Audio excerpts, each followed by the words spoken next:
you'll come alive at a certain point, at your pleasure. That cannot be done.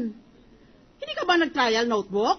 Alam mo naman na gusto mo palang presenta ng isang testigo, ba't di mo tinanong noon pa? Ganon yun. To be able to deserve your appearance fee, you have to prepare for every appearance in court. Ngayon, paantayin mo kami ng testigo mo. Masyado ka naman maswerte sa buhay, hindi ginagawa yan in law practice, Ngayon ako nakakarinig itong mga milagro na ito. Maybe it is correct. Climate change has already changed everybody's heads. Because I feel like I've just been confronted by sinkhole. I've never heard this concept before in trial court. At hanap buhay ko yun. Araw-araw yun. Sari-saring sinungaling narinig ko. Yun ang hanap buhay ng judge Mukapo ka doon alas 8:30 hanggang alas 12:30, makinig ka ng sinungaling na parehong grupo. Kaya, magdesisyon kami sa impeachment court. If you are going to be allowed to rest but without your reservation, or if you want to file a motion for everything to be suspended while we wait for the pleasure of your witness, which is unheard of in court. It is an oxymoron to say, Your Honor, we will make a formal offer, then we will rest, which is pursuant to the rules of court, but we will rest with a reservation that we will call on our witness when she is ready. And all of you, honorable men and women, ladies and gentlemen of the impeachment court, have to wait for her pleasure and the pleasure of the prosecution. That's in effect what you are asking us to do. Ba't ninyo hinanda yan nung Enero? Kung yan palang tisigo ninyo. Ay, kayo naman, oo, nagbibiro kayo. You gotta be joking. Pagkatapos, it will take us so much time to make our offer of evidence. Wah! For the second time. Wah! Round 2. Kasi, basahin mo lang ang Senate Journal, nandiyan ang verbatim. No offer mo of evidence. Every time you present a witness, you say, offer her for the purpose of this and that. And we will authenticate certain documents with her testimony. Nandiyan yan, kopyahin mo lang sa Senate Journal. Anong problema mo? Have you never been in trial court? If so, can you please make way to somebody who has been in trial court before? That's not a big deal. Andiyan na yan sa Senate Journal, kopyahin mo lang yon. And besides, you should have had a trial notebook kung saan nililista mo yon. Dahil alam mo na, abot tayo sa puntong ito. Ngayon gusto nyo, mag-antay kami. Bakit is it going to tax your IQ so much that you need until Friday to make this? Dapat araw-araw yan, ginagawa yan ng secretary mo o ng clerk mo. It's all a question of just instructing her. Kopyahin mo ang Senate Journal, ano bang pinag-offer namin kanina? At para pag formal offer na, handa na tayo. In trial court, we don't even wait. We don't even wait for a period of time for the party to make a formal offer.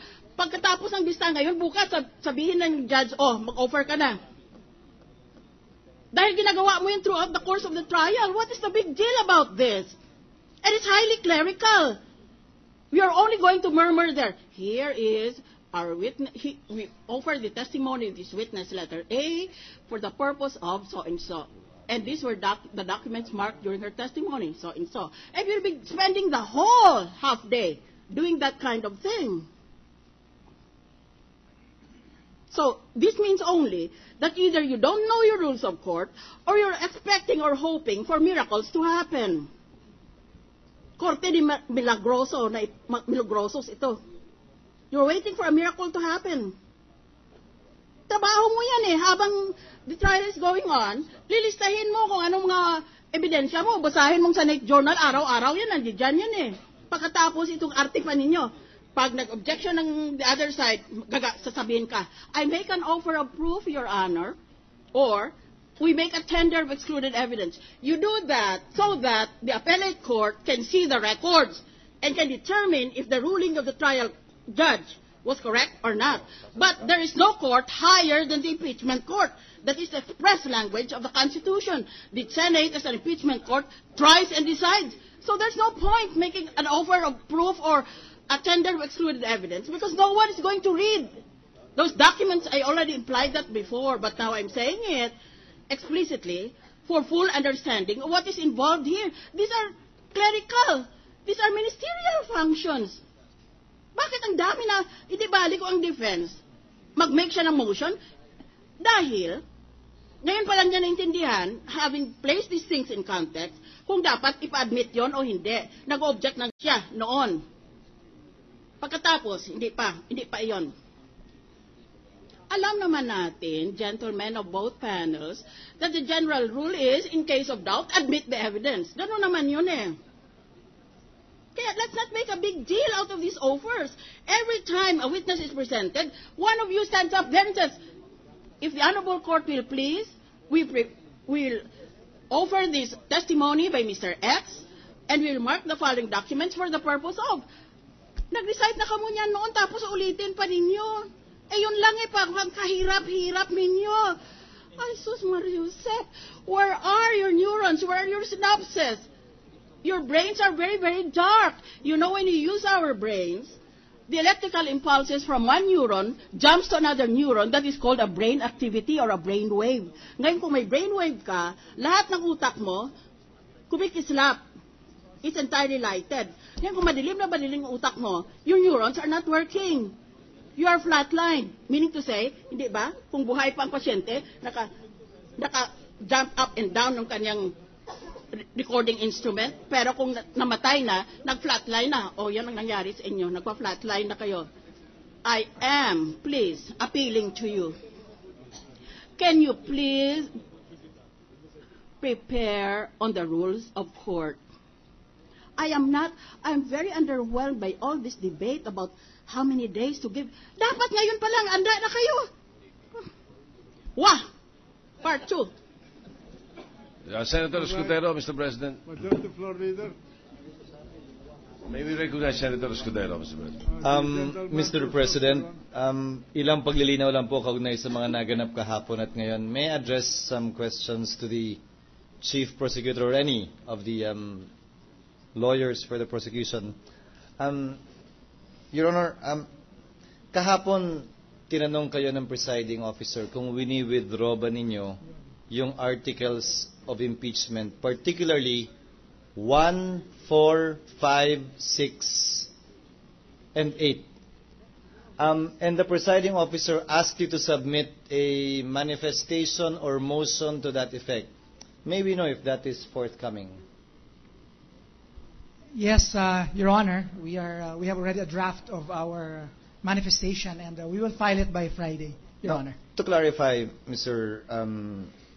Presiding Officer, Your Honor, iba ho yung withdraw sa hindi na kayo magpe-presenta ng ebidensya. Ang sinabi niyo sa records kahapon, you are dropping it, you are withdrawing it, you are no longer presenting evidence. At some point you said that. May I know which one is it?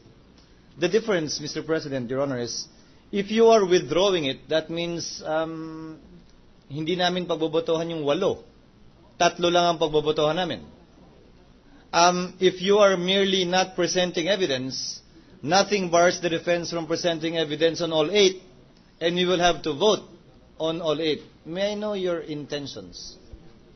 With that clarification, yesterday we said that we are withdrawing the other articles, namely Articles 8, 1, 4, 5, 6.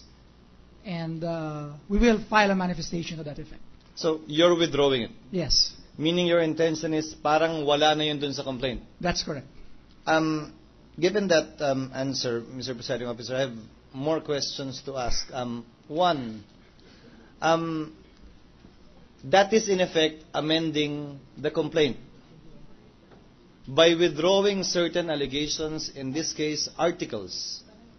Effectively, actually, they're waiving already the Mr. President, 5 articles of impeachment. In effect, or abandoning it, if you, Mr. President, if you want to use to. if I may, that was what Congressman Agabao said with respect to Article